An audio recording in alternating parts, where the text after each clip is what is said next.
Chers auditeurs du micro missionnaire, assalamu alaikum, bonjour à tout le monde et bienvenue sur notre plateau. Parvenu à ce 26e dimanche du temps ordinaire qui nous introduit directement dans le mois d'octobre, qui est le mois dédié à la mission, nous voulons avant tout réanimer nos cœurs pour que nos cœurs deviennent des cœurs missionnaires, des cœurs qui s'ouvrent à la mission pour porter l'évangile de Jésus-Christ, parce que souvent, peut-être nous sommes un peu angoissés, nos cœurs sont un peu refroidis à cause des préoccupations, des choses de la vie du monde, comme les disciples d'Emmaüs, rentrant tristes à cause de la mort de Jésus. Mais la rencontre avec le Christ dans la mission nous fait brûler le cœur et nous pousse pour aller porter cet évangile à ceux et celles qui ne connaissent pas encore le Christ. Chers frères et sœurs, dans le Christ, la parabole de deux fils énoncée par Jésus dans l'évangile selon saint Matthieu au chapitre 21, versets 28 à 32, nous montre clairement l'écart qu'il y a entre les dire et les faire.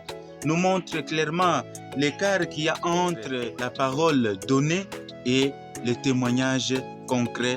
Voilà, la même parabole nous rappelle aussi que l'homme est capable du bien. Il ne faut jamais stigmatiser les gens parce que l'homme est capable du bien. Le premier fils de la parabole qui sommairement dit non à la demande de son père, qui après change d'idée, est l'image de toutes ces personnes, de tous ces gens qui, malgré leur passé douté et compromettant, choisissent de faire un nouveau chemin avec le Christ, choisissent de faire une nouvelle route, choisissent de faire une nouvelle vie avec Jésus-Christ. Chers frères et sœurs, dans le Christ, Dieu ne se cantonne pas sur notre passé. Dieu ne regarde pas notre passé. Il oublie vite notre passé. Ce qui compte pour Dieu, c'est notre désir de conversion, notre désir de dire « Oui, Père, j'ai péché, mais je vais te suivre. Oui, Père, je suis faible, mais par ta grâce, je peux. » Comme les prêtres répondent le jour de l'ordination, « Oui, par la grâce de Dieu. » Donne toujours à chacun de nous la chance de refaire sa vie. Dieu donne à chacun de nous la possibilité de refaire sa vie.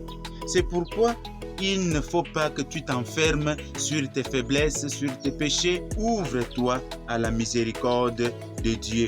Ouvre-toi à la miséricorde du Père et lui recréera ta personne. Et lui recréera ta vie. Car il connaît les fardeaux que tu portes tous les jours et les larmes que tu ne cesses de verser tous les jours. Il va te consoler parce qu'il est un Père pour tous. Il n'est pas seulement un Père pour les bons, mais il est aussi un Père pour les personnes mauvaises qui cherchent le chemin de Dieu. Par contre, pour tous ceux qui pensent déjà être justes ou avoir le monopole de la religion sans aucun effort d'une vraie conversion, alors le Seigneur leur dira attention.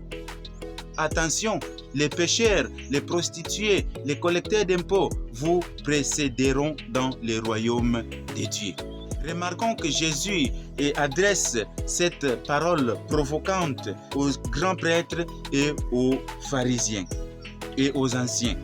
Pour eux, c'est une provocation. Parce que Jésus a touché la boîte noire de leur cœur. Et qui pensaient tout contrôler et qui pensaient avoir le monopole de tout, Jésus les dégonflait avec un petit mot. Les prostituées vous précéderont dans le royaume de Dieu. De même, Jésus adresse cette même parabole, cette même parole à nous tous aujourd'hui, chrétiens et chrétiennes, responsables de l'Église, responsables des communautés. Tous ces chrétiens qui pensent déjà plafonner tous les enseignements de l'Église et dont on ne peut rien dire, rien ajouter, Jésus nous met en garde. Jésus nous met tous en garde. Parce que ça ne sert à rien de l'appeler Seigneur, Seigneur, Seigneur si nous ne faisons pas ce qu'il nous demande de faire, ce qu'il nous commande. Ou encore, il ne suffit pas seulement d'écouter sa parole, mais il faut mettre cette parole en pratique. Cette parole de vie qui doit devenir témoignage et qui doit devenir notre propre vie même. Parce que nous avons écouté la parole et nous voulons maintenant travailler ça pour que ça devienne notre propre vie. Et sur ce, je vous souhaite bon dimanche et aussi bon début du mois missionnaire à tous. Et n'oubliez pas de vous abonner si vous avez aimé notre partage, notre méditation. Abonnez-vous et partagez aussi nos vidéos.